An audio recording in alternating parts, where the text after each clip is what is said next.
The Austro-Hungarian Empire emerged in 1867 as the result of a series of political transformations and internal conflicts that dominated much of Central Europe.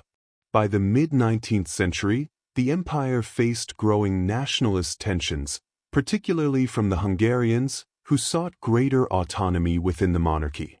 After Austria's defeat in the Austro-Prussian War of 1866, which weakened its influence over the German states, Emperor Franz Joseph I was forced to negotiate with Hungarian elites to preserve the empire's stability.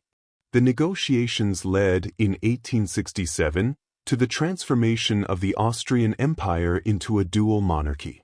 This agreement established two separate political entities united under the same monarch, Cisleithania, the Austrian part, and Transleithania, the Hungarian part. Each had its own parliament, government, and a degree of autonomy, but they shared foreign policy, defense, and finances. Vienna and Budapest became the empire's two capitals.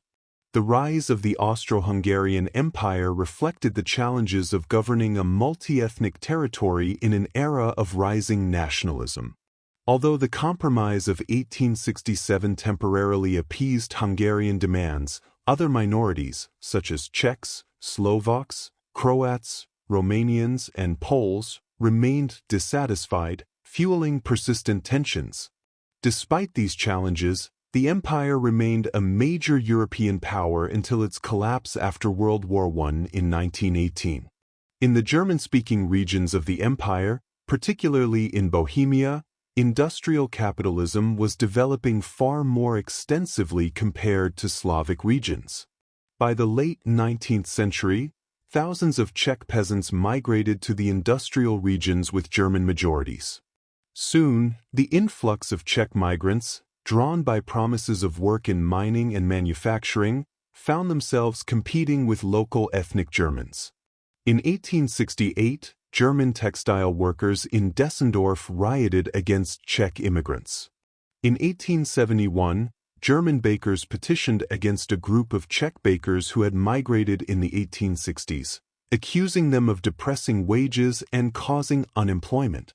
The conflict escalated to the point where, by the mid-1880s, Czech miners in Bohemia's coal basins, where they had become a large and militant minority, even began throwing explosives at their German co-workers.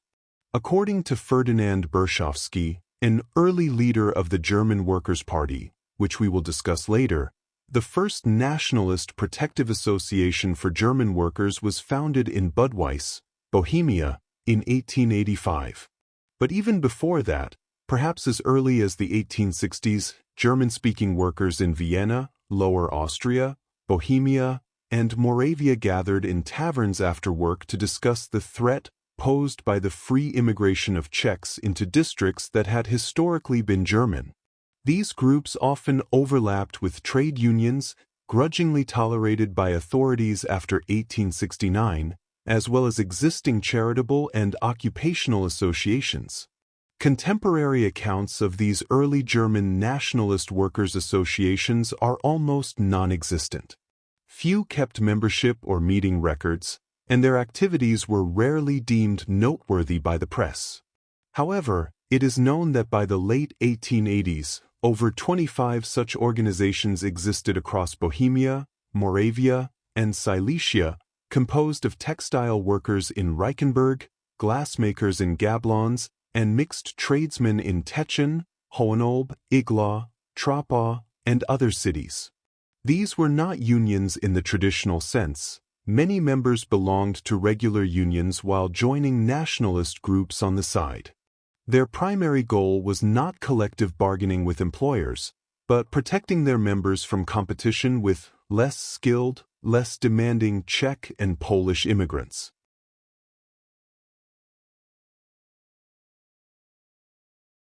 Georg Ritter von Schönerer was a radical Austrian politician and leader of the Pan-German movement in the Habsburg Empire during the late 19th and early 20th centuries. Born in 1842 into an aristocratic family, Schönerer became a key figure of German nationalism in Austria, promoting the unification of all German-speaking territories under the leadership of Germany, the so-called Anschluss. His ideology combined a fervent pan-Germanism, where Schönerer's central idea was the overwhelming importance of race in human destiny. He had a fanatical faith in the superiority of a pure Germanic Nordic people, Herrenvolk, was influenced by the racial theories of Arthur de Gobineau with a virulent anti-Semitism influenced by Adolf Hitler and an extreme anti-clericalism, summarized in slogans like Los von Rom, break with Rome. He liked Richard Wagner's Germanic cult and also Nietzsche's exaltation of the blonde beast, while simultaneously embracing the anti-capitalism of Karl Eugen Dühring. After his time with the Liberal Party, he created the Verband der Deutschnationalen in 1885, one of the first of his many pan-Germanist, anti-Habsburg, anti-Catholic, and anti-Semitic associations. To provide his movement with a union arm and attract German workers to his cause, while distancing them from Austrian social democracy, he contacted a nationalist worker named Franko Stein, also known as Franz Stein. In 1893, they founded the Deutschnationaler Arbeiterbund, German National Workers' League. Franko Stein constantly railed against the lack of economic and political democracy in Austria, while condemning the social democratic doctrines of proletarian solidarity, class struggle, and revolution. He traveled throughout Bohemia, Moravia, Silesia, and the Alpine provinces, speaking to working-class groups and explaining Schönerer's views, emphasizing the danger that Czech immigration posed to German territory, employment, and culture.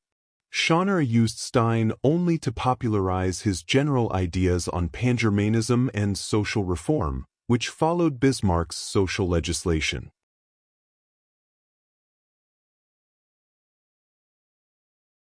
The Austrian Social Democratic Party was founded in 1888 by Victor Adler. At the turn of the century, the party was headquartered and had its main stronghold in Vienna, and did not truly represent the entire Austrian labor movement. Regional differences were marked and persistent, and rapid industrialization exacerbated many old sources of dissent. One of the oldest and thorniest problems was that of relations between German-speaking and Czech-speaking workers. A growing number of Czechs were joining the industrial workforce and trade unions just as the labor movement came under the leadership of German-oriented Viennese Marxists. The Vienna leaders, despite their sincere efforts to be fair, often showed intolerance toward Czech workers' grievances. Many of them viewed Austro-Germans as the enlightened and progressive wing of the proletariat and Slavs as an ignorant and reactionary group.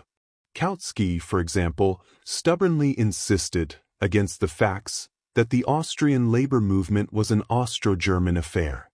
Engelbert Pernerstorfer was one who openly declared himself a nationalist. The so-called national question proved so divisive for the party that in 1897 it split into 6 separate social democratic parties, though theoretically united, one for each of the main ethnic groups represented in the empire. In 1899, at a social democratic conference in Brunn, the party attempted to address the issue directly by drafting a nationality program, a schematic proposal for a future socialist state that, according to the party, would eliminate national conflicts among workers while simultaneously preserving Austria as a unified and independent entity. Yet ethnic conflicts continued to occur. The social democratic newspaper Reichenberger Freigeist reported frequent clashes between Czech and German workers. While national enmities undoubtedly originated in job competition, they were fueled by the press, political rallies, and elementary public education, that is, by virtually all reading material available to the working class. The Austrian Social Democratic Party upheld Marxist internationalism as a basic principle. Nationalism, its leaders claimed, was a trick by the ruling class to divide and exploit the proletariat. The ambiguous relationship between class and nationality didn't concern them. They trusted that socialist education would unite workers of all nationalities across the empire into a single revolutionary force with class consciousness.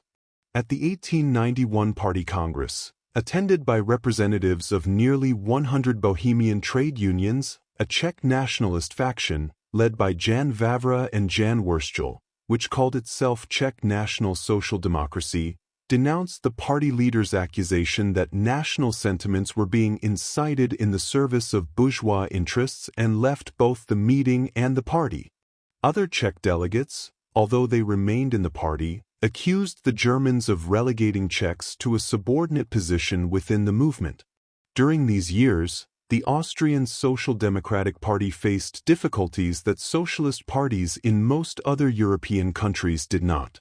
Its fundamental doctrine of proletarian solidarity and the irrelevance of nationality contradicted the division between Czech and German workers. As a liberating force, it had to recognize the right of everyone to receive education and work in their native language. However, at the same time, many of its leaders, such as Adler, Kautsky, and Otto Bauer, remained firmly convinced that the international labor movement should be led by men of German intelligence and character. At the 1897 Congress, many Czech Social Democrats left the party and founded the Czech National Socialist Party, gaining a large following. It combined democratic nationalist demands, such as the Bohemian Constitution, with a radical democratic and socialist program, including universal suffrage for both sexes, partial nationalization of production, the abolition of private property to the extent that it is harmful to the people, and an end to conscription. Although nominally socialist, it was anti-Marxist in its recognition of historic national rights. Extreme Pan-Slavists joined the party en masse. Most of the German social democratic leaders in Bohemia sought to stem the rise of nationalism among the working class. However, two German workers within their ranks, one named Ferdinand Berschowski and the other Ludwig Vogel, saw in nationalism an opportunity to galvanize a mass labor movement. In April 1898, they came together to represent thousands of workers who had become nationalists and founded the Verband der Deutschen Gehilfen und Arbeitervereinigungen Österreichs, Association of German Assistants and Workers' Unions of Austria. This organization, better known by its abbreviated name, the Marstrubauer Verband, was founded with the stated goal of protecting and educating the German workforce in Bohemia and Moravia. Officially, it operated as a charitable society, offering burial, sickness, unemployment, and travel insurance. Its members and affiliated associations paid small weekly dues. However, Berschowski aspired to transform it into the nucleus of a strong nationalist labor movement. Two other individuals who came from the working class joined his organization, Hans Niersch and Alois Siller. Berschowski denounced the harmful effects of Czech immigration and warned German workers that they should not expect favors from German employers, who, like all employers, sought to exploit their employees. He argued that German workers should organize against both employers and Czechs and Slavs. He also accused the Social Democratic Party of promoting the transfer of German jobs and homes to Czechs in the name of Marxist internationalism.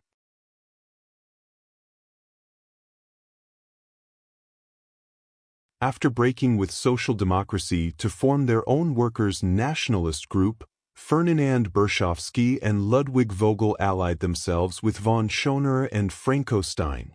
Riding the wave of workers' nationalism and Schönerer's personal popularity, Stein appealed to the nationalist German workers of Austria to send representatives to a congress.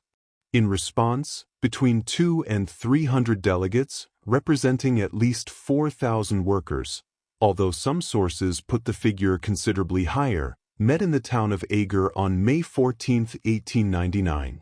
The majority came from the industrial districts of northern Bohemia, the remainder from Vienna and other cities in Lower Austria, and even from Munich and Berlin in the German Reich. They represented workers from a variety of industries: mining, textiles, glass, ceramics, jewelry, construction, chemicals, paper, clothing, wood and metalworking, as well as tavern staff, commercial employees, and civil servants. The goal of the Congress, as conceived by the delegates, was to unite all German workers into an organization strong enough to overcome Czech competition. What Stein evidently hoped to achieve in Eger was to create for Schönerer an effectively organized workers' support body that could dominate the Fifth Curia.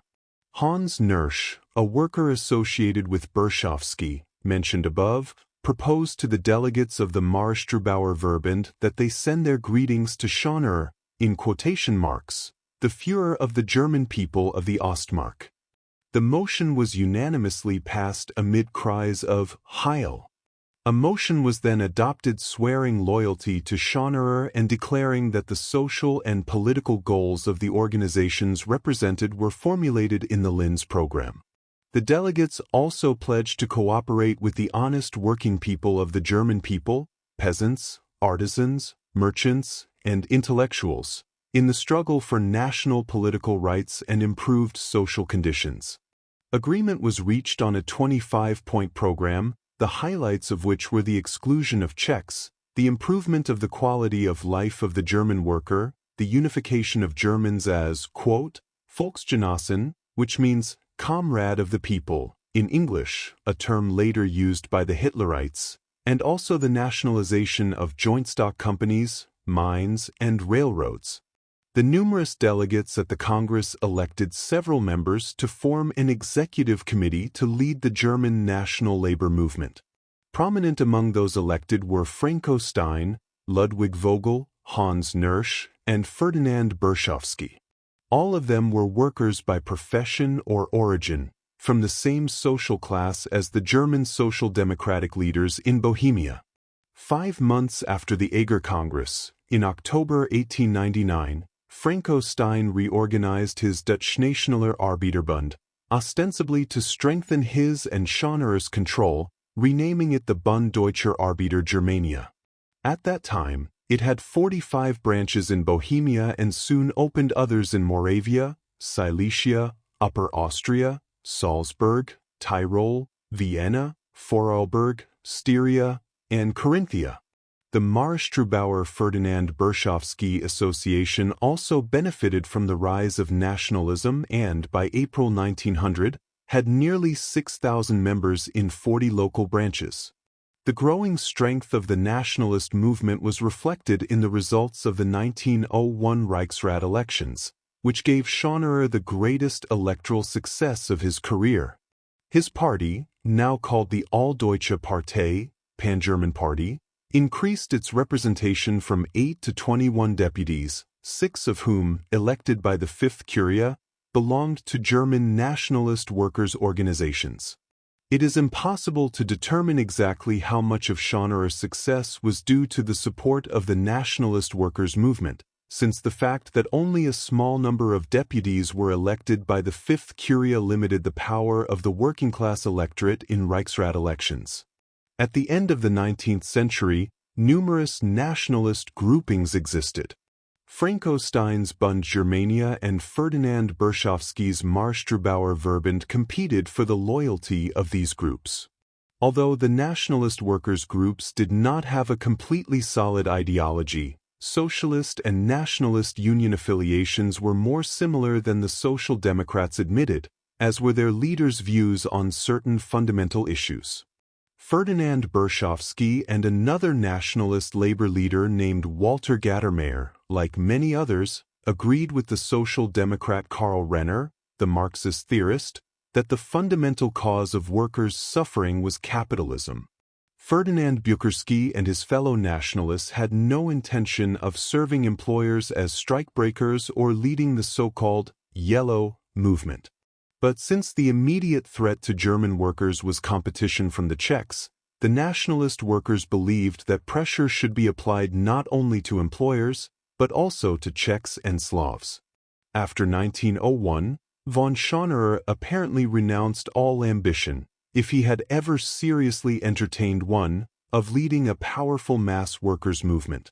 In his public speeches, he abandoned his earlier stimulating defense of freedom and democracy and devoted himself to extolling the cult of Deutschtum, Germanness. By devoting his energies to fruitless obstruction, he ceased to be a force in the Reichsrat. Outside Parliament, he concerned himself mainly with the details of party administration, demanding a blind obedience to his person that eventually alienated him from his most devoted disciples.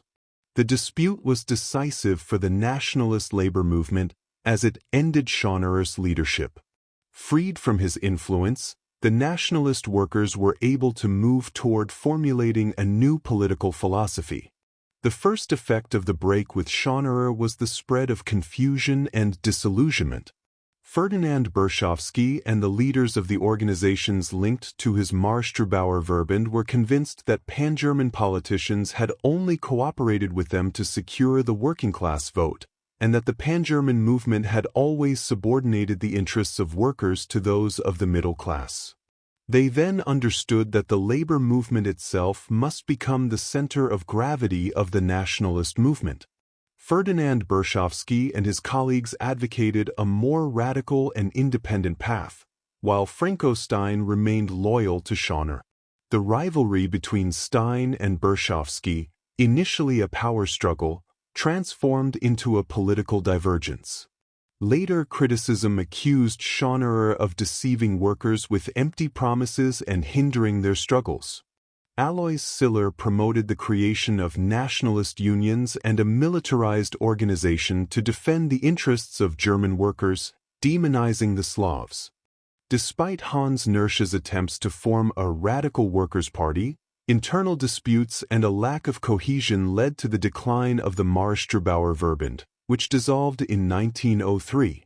However, many of them, such as Berschowski, Alois Siller, and Hans Nirsch, created a radical and nationalist workers' party.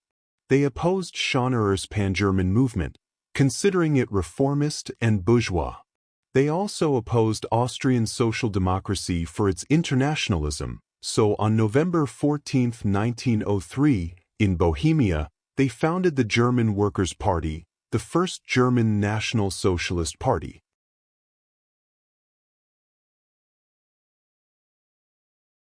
Nationalist workers, tired of the internationalism of the social democratic left and the opportunist reformism of the pan-German right, met in Trottenau in 1904 and founded the Deutsche Arbeiterpartei, German Workers' Party. A party member later noted that the main movers among the founders were all workers. The steering committee was composed of Ferdinand Berschowski, Alois Siller, and Hans Nirsch. Their working-class background and origins in industrial cities, mainly in German Bohemia, with a large influx of recent Slavic immigrants were significant facts reflected in the initial announcement of the party's character and intentions. The text presents a political program of the German Workers' Party with demands in four main areas. The program of the German Workers' Party outlines a series of national, political, economic, and social demands within the context of the Austro-Hungarian Empire. In the national and territorial sphere, it calls for a personal union with Hungary and a special status for Galicia and Bukovina within Cisleithania, which would be renamed Austria, in addition to establishing German as the exclusive official language in the military, administration, and public offices. On the political front, it proposes radical democratic reforms, such as universal, direct, and proportional suffrage with compulsory voting, greater self-government, 3-year legislative terms, and guarantees of civil liberties, press, assembly, and association, along with the protection of labor rights and ministerial accountability to the Reichsrat, prohibiting constitutional changes by decree. In economic and labor matters, the program advocates for a customs union with Germany and the nationalization of key industries such as mining and railways, alongside a progressive fiscal reform that taxes unearned income and luxuries while establishing a tax-free minimum wage. It also includes strong labor rights, an 8-hour workday, a ban on night work for women and minors, social insurance, covering illness, old age, and unemployment, labor courts, the prohibition of child labor, maternity leave, and the creation of a Ministry of Labor to oversee these policies. Finally, in the cultural and social sphere, it promotes the separation of church and state, a secular and free education reform, improvements in women's rights, accessible justice with free legal defense, and military reforms that shorten compulsory service and promote meritocracy in the army. This program reflects a combination of German nationalism, democratic reformism, and socialist-leaning measures, seeking to address the political and social tensions of the Austro-Hungarian Empire in the early 20th century. Although they were hostile toward Jews, they were even more so toward Slavs. Berezovsky was the oldest and most experienced of the party's founders. His memoirs, published in 1913, reveal him as a conscientious trade unionist, though lacking imagination or fervor. The most prominent personality in the group was Hans Niersch. In 1906, Hans Niersch, as chairman of the party in Bohemia, approached the Deutscher Volksrat, German People's Council, a loose federation of local nationalist organizations, to see if it would collaborate with the DAP German Workers' Party. Workers' comrades. The numerous words of introduction or welcome we could use today are insufficient. When our newspaper is distributed from workplace to workplace, organized workers will welcome it with sincere joy. It is a valuable ally in the struggle for German trade union organization. That is, for a better and freer future for German workers in Austria. They will welcome it as a defender of apathy, disunity, and sentimental idleness in comradely professional circles. They have committed themselves, through the press, to the vital education and instruction of their fellow German workers in trade union solidarity and serious social work. But the German trade union leader does not only support workers, shop stewards, or progressive pioneers of trade union organization.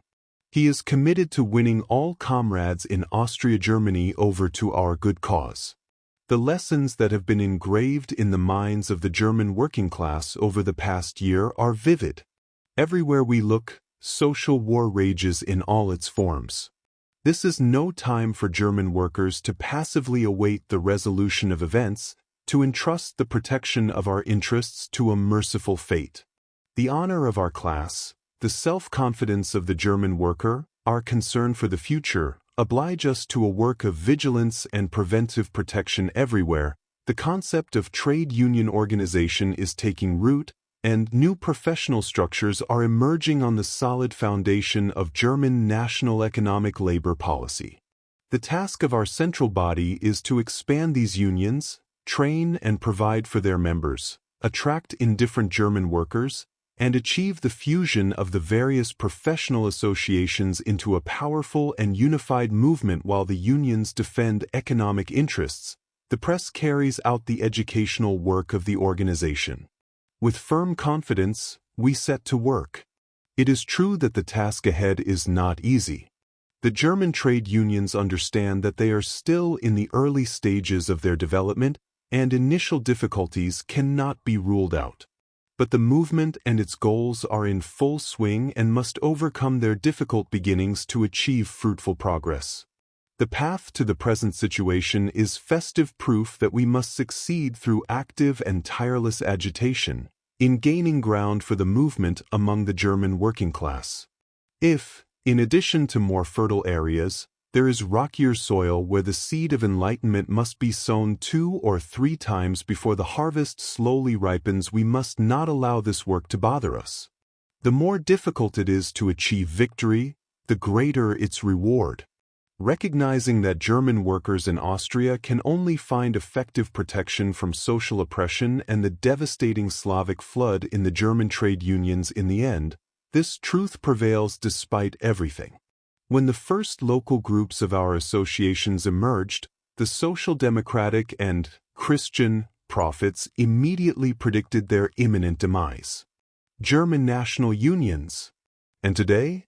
The 2 oldest German associations, that of commercial employees and that of railway workers, have been recognized with great attention by the megalomaniacal comrades, because without their vote, a strike in the German area can no longer be carried out effectively. And therefore, this recognition will occur more frequently. The concept of the National Union celebrates its joyful resurrection even in the social democratic camp. The International may have succeeded in pressuring the German comrades to form a single organization with Polish, Czech, Slovak, and Slovenian proletarians, but this masterpiece is about to crumble, and the day is approaching when we will have socialist unions with a distinct national identity in Austria to crumble. And the day is approaching when we will have socialist unions with a distinct national identity in Austria. The lesson of the International's bankruptcy supports our point of view. Let the German workforce, the most culturally advanced, work with all its might for the expansion of German trade unions and thus represent their own livelihood, their demands, and their interests. Otherwise, we want the working class of every nation to create better conditions with their own resources. We, German workers in Austria, are faced with this choice, and therefore we cannot waste even an hour that we could devote to trade union work. Brother workers, we appeal to your spirit and convictions so often tested. The next tasks before us are, above all, the strengthening and development of the smaller German trade unions, an intensive campaign to found new local groups, the dissemination of our press, and the creation of new professional associations. We have increased our number to 12,000 German trade union comrades. 1 year of work should double that figure. We also hope for all possible funding and support from the General Association of German Workers' Education. Fellow German trade unionists, German workers of Austria, unite to defend your interests, fight tirelessly for the German trade union. We do not call for class struggle but for our rights. And with this banner we shall win.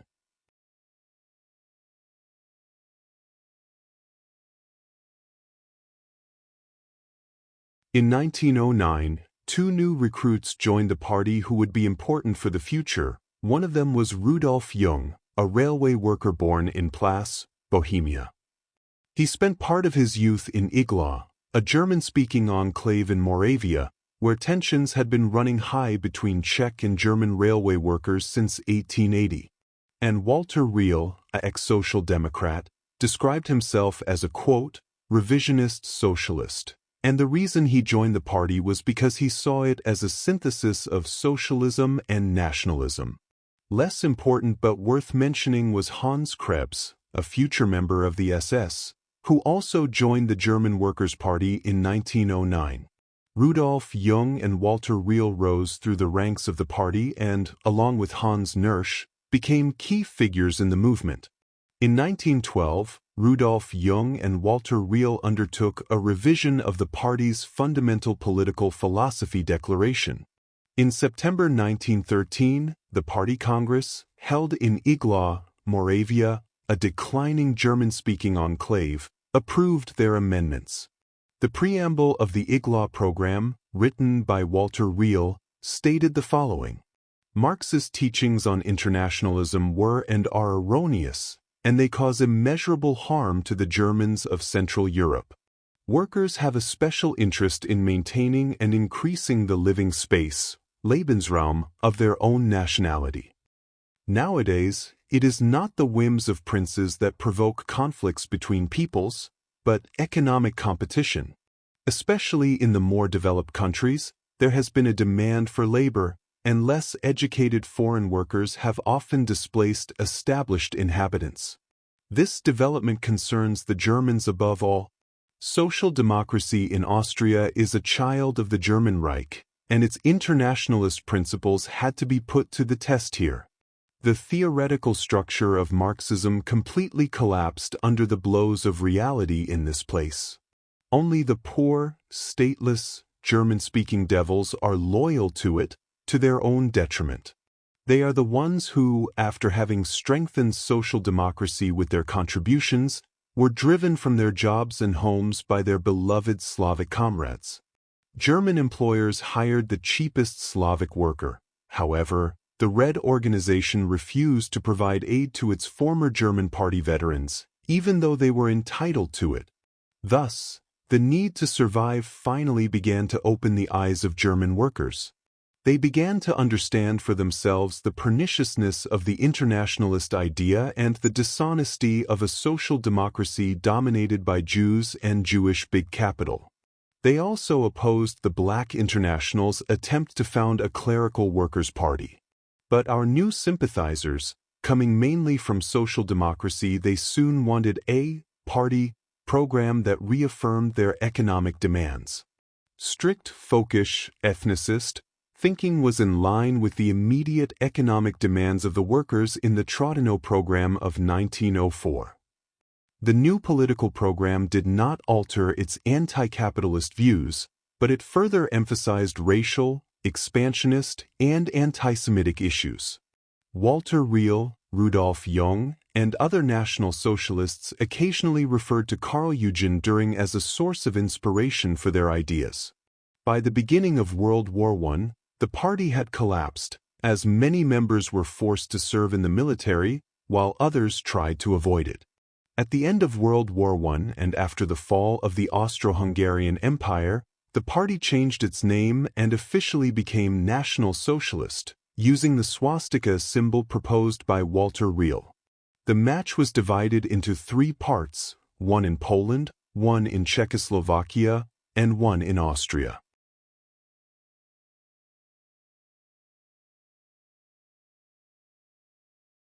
For some time, members and sympathizers of the German Workers' Party were known as National Socialists. At a meeting of party representatives in Aussig in April 1918, Walter Gattermeyer proposed changing the party's name to the German National Socialist Party, a more accurate description and a better propaganda tool for attracting new members. Walter Gattermeyer was an exceptionally combative union leader who subsequently led all nationalist unions in the newly formed Republic of Austria and helped mobilize political support for Hitler among Austrian workers. Walter Riehl proposed the swastika for the party. This transformation occurred in the context of the collapse of the Austro-Hungarian Empire at the end of World War I. The new 1918 program, drawn up by Rudolf Jung, was more radical and revolutionary, and included proposals such as union with Germany, massive nationalizations, and the creation of a people's bank to combat the so-called Jewish commercial spirit. The term National Socialism had been discussed for years and was finally formalized with this change. Rudolf Jung, a figure overlooked by historiography, believed the movement lacked a comprehensive doctrinal guide that situated National Socialism within a broader and deeper historical narrative grounded in theoretical foundations. His motivation for undertaking this project was not purely political, it also carried a significant personal component. He saw himself as the Karl Marx of National Socialism, aiming to consolidate his intellectual leadership and secure his lasting influence on the movement's history and the German people through his writings. This ambition represented a dual objective for Jung, embodying his desire to shape the ideology and secure a permanent place within the National Socialist movement. Rudolf Jung published the first edition of his book Der Nationalsozialismus in early 1919. His work established a fundamental intellectual framework for National Socialist ideology, blending a briefer, less theoretical approach than Marx's Capital with a rich tapestry of ideas drawn from social democratic and pan-German traditions, as well as a wide array of thinkers, including Paul de Lagarde, Friedrich List, Houston Stewart Chamberlain, Ludwig Waltmann, Paul Lensch, Eugen Karl Düring, George Ritter von Schönerer, Oswald Spengler, Silvio Gesell, Ferdinand Lassalle, Werner Sombart, Friedrich Naumann, Ludwig Feuerbach, Johann Karl Rodbertus, and Fichte. This work represented a synthesis of the multifaceted philosophical currents that had converged in German and Austrian thought, laying the groundwork for the development of National Socialist theory. Despite its relative obscurity in contemporary discourse, Jung's contribution was pivotal, preceding and influencing later seminal National Socialist texts by Gottfried Feder, Adolf Hitler, and Alfred Rosenberg. Jung's work introduced and elaborated on many concepts that would become central to National Socialist ideology, including critiques of mammonism and the distinction between productive capital and unproductive capital, i.e., financial capital, ideas later adopted and popularized by Gottfried Feder and others. Rudolf Jung's publication stands as a cornerstone of National Socialist political theory, a forgotten gem in its conceptual legacy. The book begins by foreshadowing the agrarian romanticism and Blut und Boden, blood and soil, philosophy later championed by Richard Walther Dahr. Drawing from the folkish tradition, Jung articulates a vision of German history in which an idealized medieval peasant life, marked by harmony, was eroded by foreign influences. He nostalgically recalls a Teutonic golden age in which German society was defined by inherent racial purity, the German spirit, embodied by the culturally rich communal life of tribal peasants and artisans deeply tied to their land. Jung argues that the introduction of Roman law, with its abstract and Eastern origins and capitalism infused with a Jewish spirit, initiated the decline of this idyllic social order. The notion of a capitalist Jewish spirit was also shared by Dietrich Eckart, Hitler's mentor. Gregor Strasser expanded Jung's inclusive definition of the working classes to encompass all who engaged in productive labor. These concepts, emphasizing the dignity of labor and a community of productive workers, became central to the Nstab's rhetoric. While Jung was not the sole originator of these ideas, he played a key role in integrating them with socialist critiques to provide a cohesive ideological framework. A notable divergence between Jung's vision in Der Nationalsozialismus and later National Socialist ideology lies in his approach to governance. Both rejected parliamentary democracy as a tool of Jewish exploitation, but Jung advocated for a corporatist model inspired by Oswald Spengler, reminiscent of medieval estates and a decentralized power structure across the Reich's territories. This model envisioned rule by a meritocratic elite, the socialization of industries, and territorial expansion into the East, supported by a people's army. While these ideas resonated with certain National Socialist factions, the NSDAP under Hitler's leadership favored a more federalist, centralized, and largely totalitarian regime, significantly diverging from Jung's proposals.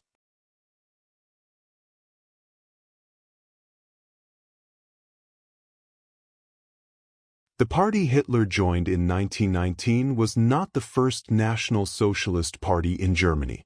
The first was the German Socialist Party, DSP, founded in 1918 by engineer Alfred Brunner, through which he had maintained contact with the Austro-Hungarian National Socialists since 1904. Its program promoted massive land nationalization as a basis for combating capitalism and Jewish influence, positioning itself even further to the left than the Bolsheviks, according to Alfred Brunner. The DSP received support from the Thule Society, also linked to Hitler's party, and by 1920 was more successful than the fledgling NSDAP, with 35 local groups and 2,000 members. However, its decentralized structure and internal democracy weakened it compared to the more disciplined NSDAP. In 1922, the DSP dissolved and was absorbed into Hitler's party.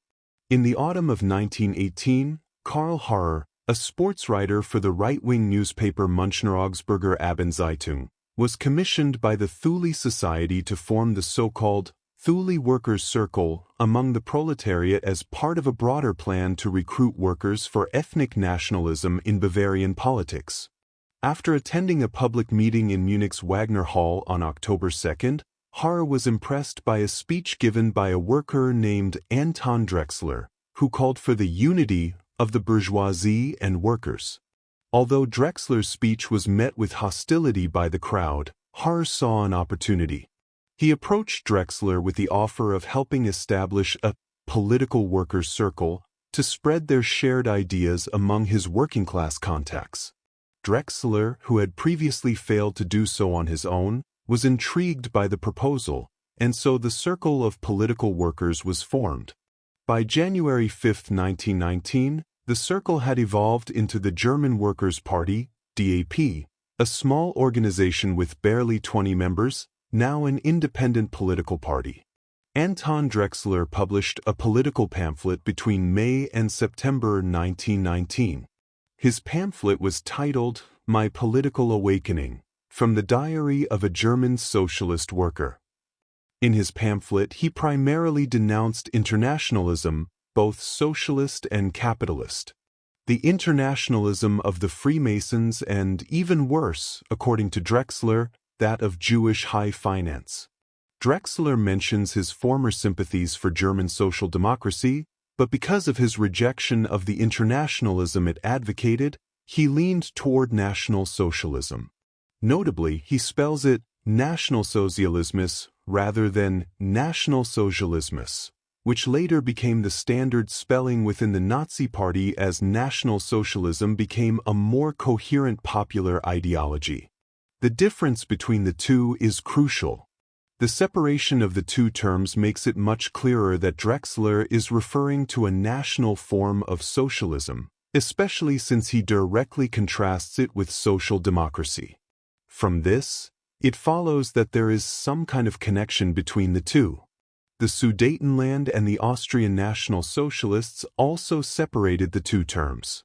The party recently founded by Drexler had only about 25 members, but this situation would change with the arrival of a figure returning from the trenches.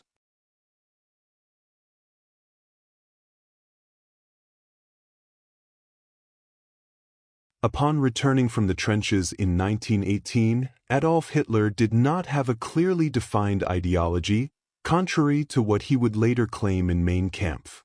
Although his hatred of the Habsburg monarchy and his desire for a united Germany were evident, his political ideas fluctuated between left and right-wing currents. He did not display open anti-Semitism, there were no recorded tensions with the Jewish soldiers in his regiment, and his rejection of internationalism was not specifically directed against the Social Democrats, but against any ideology that questioned the primacy of the nation, including international capitalism, international socialism, and transnational Catholicism. After the war, Hitler remained in his unit and, rather than opposing the new revolutionary order, collaborated with it. He attended the funeral of Kurt Eisner, a Jewish socialist leader assassinated in 1919, and was elected as his unit's representative, Vertrauensmann, to the Soldiers' and Workers' Councils, a position linked to the left-wing revolutionary government. He was even credited with giving speeches in defense of the Republic. His conduct did not reflect that of a counter-revolutionary, but rather that of someone who, at least publicly, adapted to the prevailing political climate in Munich, where the majority of soldiers supported left-wing parties. According to several witnesses and his own statements, Hitler was a moderate social democrat during the revolutionary period. Hitler's anti-Semitism began to develop after the fall of the Bavarian Socialist Republics, stemming from his association of Jews with financial capitalism rather than with Marxism at first. This is reflected in the first evidence of Hitler's anti-Semitism, the letter to Gemlich, in which Hitler associated Jews with money and finance. Hitler's anti-Semitism began to develop around August 1919. At that time, he began serving as an intelligence officer within the army under Karl Mayr. In the fall of 1919, Hitler voluntarily attempted to join the German Socialist Party, the party previously mentioned. But he was rejected. On September 12, 1919, under orders from Karl Mayr, Hitler went to observe Drexler's German Workers' Party. At a meeting held in a beer hall, Gottfried Feder, who coincidentally gave his first talk in the party, gave a speech entitled, "How and by what means can capitalism be eradicated?" After Gottfried Feder's intervention, a politician named Adalbert Baumann gave a speech in favor of Bavarian separatism. Upon hearing this, Hitler became enraged and began a monologue attacking Bavarian separatism in favor of a greater Germany. Hitler, who was there for intelligence work, actively participated in the meeting, surprising everyone, including Anton Drexler, leader of the German Workers' Party. Drexler gave him his pamphlet and invited him to participate in party activities. According to Hitler's account in Mein Kampf, he read Drexler's pamphlet, entitled My Political Awakening, already discussed above, and was mesmerized by its contents. A week later, Hitler met with Drexler and joined the party. From that point on, Hitler would quickly rise to the top of the party. Hitler proposed changing the party's name to Social Revolutionary, but Drexler and Rudolf Jung insisted on changing it to National Socialist.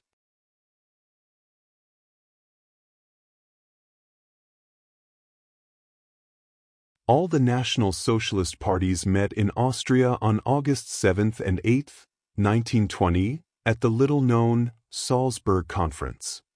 The goal was to unite the National Socialist parties of Austria, Poland, and Czechoslovakia, along with Brunner's German Socialist Party and Drexler's and Hitler's National Socialist German Workers' Party, into an interstate party with a single, shared political program. After the conference, the parties returned to their respective headquarters, but the plan for a possible union never materialized.